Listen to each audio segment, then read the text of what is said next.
மாநாட்டில் கலந்து கொள்வதை தவிர்த்த பிரதமர் மோடி. விமர்சனத்துக்கிடையே பிரதமர் செல்லாதது புத்திசாலித்தனமானது என்று பாராட்டு. ட்ரம்பை வானளாவு புகழ்ந்த பாகிஸ்தான் பிரதமர். வாயை மூடி சிரித்த இத்தாலி பிரதமர் மெலோனி.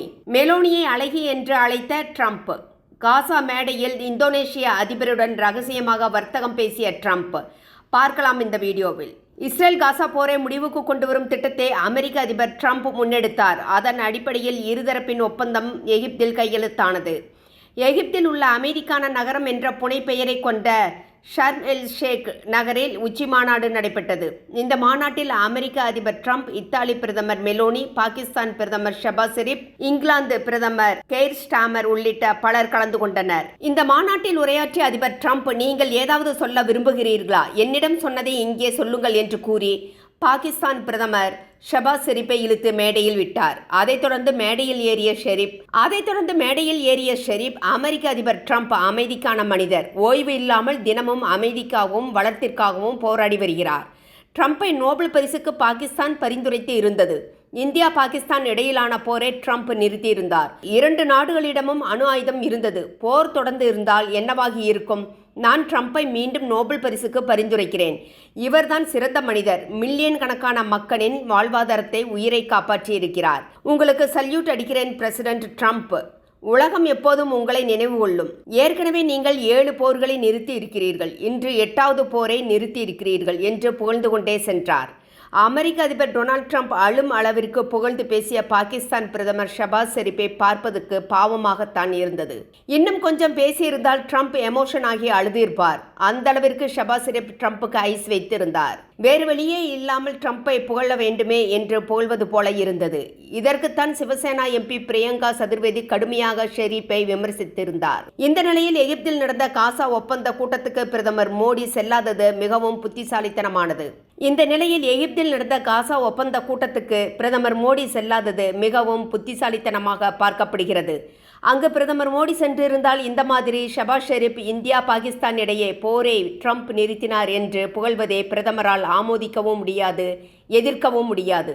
நல்ல வாய்ப்பாக இந்த மாதிரியான கூட்டங்களை தவிர்த்தது என்று கூறப்படுகிறது. தீவிரவாதத்தை ஊக்குவிப்பதே பாகிஸ்தான். அப்படி இருக்கும்போது ஒரே மேடையில் மோடியை, ஷெரீப்பை ட்ரம்ப் அழைத்திருந்தால் அது அரசியல் அரங்கில் நல்லதாக இருக்காது. ஒரு பக்கம் இந்தியாவின் உயரிய பொறுப்பில் இருப்பவர் எனது நண்பர் என்று கூறிக்கொண்டே இந்தியாவின் முதுகில் குத்துகிறார் ட்ரம்ப். காசா அமைதிக்கான மேடையிலும் இந்தியாவின் உயரிய பொறுப்பில் இருப்பவர் எனது நண்பர் என்றார். ஆனால் இது செயலில் இல்லை. இதேபோல்தான் கடந்த ஜூன் மாதமும் கனடாவில் இருந்து திரும்பிய போது வாஷிங்டன் வரவேண்டும் என்று மோடிக்கு அழைப்பு விடுத்தார் ட்ரம்ப். ஆனால் மோடி தவிர்த்திருந்தார். அந்த சமயத்தில்தான் வாஷிங்டனிற்கு பாகிஸ்தான் இராணுவ தளபதி அசிம் முனீர் சென்றிருந்தார். அப்போது ஏற்கனவே குரோஷியா செல்ல முடிவு செய்திருப்பதாக டெல்லி தரப்பில் கூறப்பட்டது. தற்போது மங்கோலியா அதிபர் இந்தியாவுக்கு வருவதாக தெரிவிக்கப்பட்டது. மறுபக்கம் ஷெரீப் இப்படி புகழ்கிறாரே, அப்படி என்ன அவர் செய்துவிட்டார் என்று பின்வரிசையில் நின்று கொண்டிருந்த இத்தாலி பிரதமர் மெலோனி சிரிப்பை அடக்கிக் கொண்டு கேட்டுக்கொண்டிருந்தார். எந்த போரை நிறுத்தினாலும் இவரால் ரஷ்யா உக்ரைன் போரை நிறுத்த முடியவில்லையே என்று அவர் நினைத்திருக்கலாம். ட்ரம்ப் விட்டபாடில்லை. மேடையில் மைக் பிடித்தார். மெலோனியை புகழ ஆரம்பித்து விட்டார். மெலோனி அழகானவர். இப்படி நான் அமெரிக்காவில் சொல்லியிருந்தால் எனது அரசியல் வாழ்க்கையே முடிந்திருக்கும். இதை ஒரு வாய்ப்பாக எடுத்துக்கொள்கிறேன். அவர் ஒரு சிறந்த அரசியல்வாதி என்று கூறினார். மேடையில் இருந்தவர்கள் காசா அமைதி பேச்சு பேச வந்தமா அல்லது அழகு குறித்து பேச வந்தமா என்று வெட்கி தலைகுனிந்து நின்றனர். ஆனால் துருக்கி அதிபர் எர்டோகன் விடவில்லை. கிடைத்த வாய்ப்பில் மெலோனியை மட்டம் தட்டி சென்றார். அழகு எல்லாம் சரி, நீங்கள் புகைப்பிடிப்பதை நிறுத்த வேண்டும் என்றார். இதை பார்த்து கொண்டிருந்த பிரான்ஸ் அதிபர் இம்மானுவேல் மேக்ரோன் ஆமாம் என்று தலையாட்டி சென்றார். இப்படி காசா அமைதி பேச்சு சென்றது. முக்கியமாக ஹாட் மைக் மூலம் வெளியான தகவலில் ட்ரம்ப் வசமாக சிக்கிக்கொண்டார். அங்கேயும் பிசினஸ் பேசுவதற்கு ட்ரம்ப் மறக்கவில்லை. பயந்து கொண்டே தனது அருகில் வந்த இந்தோனேஷிய அதிபரை, எனது மகன் எரிக் ட்ரம்புடன் சந்திக்க முடியுமா என்று ட்ரம்ப் கேட்பது பதிவாகியுள்ளது. எரிக் ட்ரம்ப் ஆர்கனைசேஷனில் துணைத் தலைவர் பதவியில் இருக்கிறார். இவர் ட்ரம்பின் மகன். ட்ரம்ப் மற்றும் இந்தோனேசிய அதிபர் இருவரும் காணொளியில் வலது பக்கம் இருந்தபோதும் அங்கு மைக்ரோஃபோன் செயலில் இருப்பதை அவர்கள் அறியவில்லை.